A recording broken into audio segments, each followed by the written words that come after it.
Hello friends, welcome to Code Meta channel. आज हम बात करेंगे इंपोर्ट एंड एक्सपोर्ट फंक्शंस की, जिसका यूज़ हम किसी भी फाइल या फंक्शनैलिटी को दूसरी फाइल या फंक्शनैलिटी में इनहेरिट करने के लिए करते हैं। पर उससे पहले मैं आप सबसे रिक्वेस्ट करूंगा कि अगर चैनल को आपने अभी तक सब्सक्राइब नहीं किया है तो सब्सक्राइब बटन ज़रूर क्लिक करें। चलिए चलते हैं हम अपने विजुअल कोड एडिटर की तरफ, जहां हम इंपोर्ट एंड एक्सपोर्ट फंक्शन को अच्छे से समझेंगे। सबसे पहले बात करते हैं हम एक्सपोर्ट फंक्शन की। एक्सपोर्ट फंक्शन की एक्सपोर्ट को हम किस तरीके से कॉल कर सकते हैं, उसके लिए हम सबसे पहले कॉन्स्ट फंक्शन बनाते हैं एक्स वाई जेड नेम से, जिसमें हम एरो फंक्शन का यूज़ करेंगे, जो कि हम अपनी प्रीवियस वीडियो में देख चुके हैं।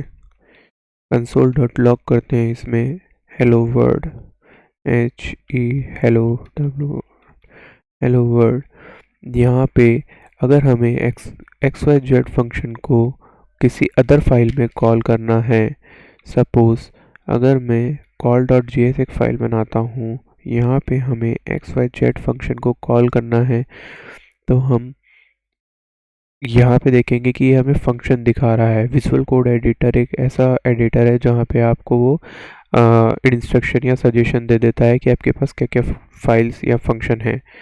तो यहाँ पे देखेंगे तो ये हमें पूरा फंक्शन इनहेरिट करा रहा है। अगर हम इसे क्लिक करेंगे तो नथिंग विल हैपन हेयर। अगर हम वापस अपनी test dot G S file में चलते हैं और इसे एक्सपोर्ट करते हैं, E X P O R T export default D E default X Y Z, तो ये एक्स किसी भी फंक्शन को एक्सपोर्ट करने के लिए, यानी दूसरी फाइल में इनहेरिट करने के लिए हमें एक्सपोर्ट कीवर्ड का यूज़ करना पड़ता है। डिफ़ॉल्ट एक स्पेशल कीवर्ड है जिसका मीनिंग हम थोड़ी देर में समझेंगे। अभी हम देखते हैं कि हमने इसे export default X Y Z किया है। नाउ इस फाइल को सेव करते हैं और कॉल डॉट जी एस में जाके वापस से एक्स वाई जेड फंक्शन लिखते हैं। तो ये देखिए, ये हमने दूसरी फाइल के अंदर डायरेक्ट इंपोर्ट हो गया हमारा function. Test dot JS file में हमारा फंक्शन था एक्स वाई जेड, जिसको हमने इंपोर्ट कर दिया एक्स वाई जेड में। जो इंपोर्ट हुआ है वो एक्स वाई जेड से हुआ है। अगर हम देखें कि हमारे पास सपोज हम अगर इस फंक्शन को अगेन कॉपी कर लेते हैं, देन इसका नाम चेंज कर देते हैं ए बी सी से, and will try to console.log hello world 2। Then अगर हम यहाँ पे दो फंक्शंस को कॉल करेंगे तो ये हमें फंक्शन को एक्सपोर्ट नहीं करने देगा। अगर हम देखते हैं कि इस दो फंक्शंस को हम कैसे एक्सपोर्ट कर सकते हैं, तो हमें यहाँ पे एक्सपोर्ट कीवर्ड यूज़ करना पड़ेगा सेकंड फंक्शन के आगे। नाउ कि इसको दूसरी फाइल में हम कॉल कैसे करेंगे। अब कॉल करने के लिए हमें यहाँ पे ए बी सी लिखना पड़ेगा।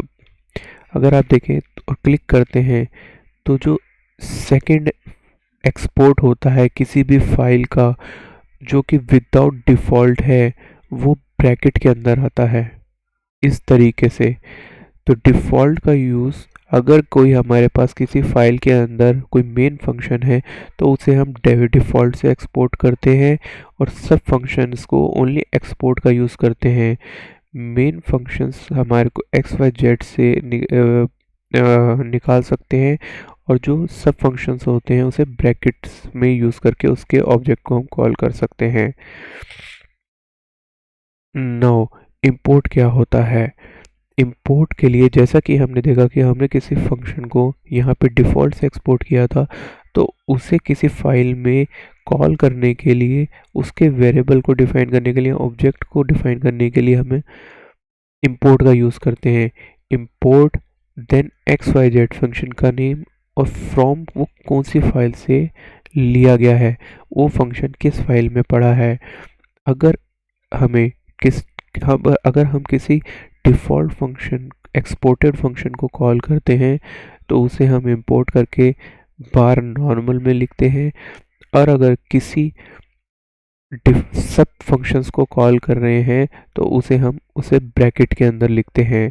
सपोज अगर हमें सिर्फ सब फंक्शन ही कॉल करना है तो भी हम इसे इस तरीके से ब्रैकेट में ही लिखेंगे। अगर इसे हम इस तरीके से कॉल करना चाहेंगे विदाउट ब्रैकेट एबीसी को तो ये हमें एरर दे देगा रन टाइम पे। सेम इसी तरीके से अगर हम यहाँ पे हम किसी वेरिएबल को भी एक्सपोर्ट कर सकते हैं। सपोज हम ले लेते हैं यहाँ पे Z Y X equal to 10 export const Z Y X 10। अगर हमें जेड वाई एक्स को कॉल करना है तो हम इसे इसी तरीके से कॉल कर सकते हैं एंड इंपोर्ट कर सकते हैं। क्लिक चलिए हम यहाँ देखते हैं जेड वाई एक्स सी। ये अगर हम इसे इस तरीके से कॉल करेंगे वेरिएबल को तो हम इसकी वैल्यू यहाँ पे 10 मिल सकती है। होप दोस्तों ये वीडियो आपको अच्छी लगी होगी और आपको ये क्लियर हो गया होगा कि इंपोर्ट एक्सपोर्ट फंक्शन किस तरीके से काम करता है। इसे लाइक एंड शेयर जरूर करें और ऐसे ही इंटरेस्टिंग टॉपिक के साथ मैं आपसे फिर मिलूँगा। तब तक के लिए take care and good bye.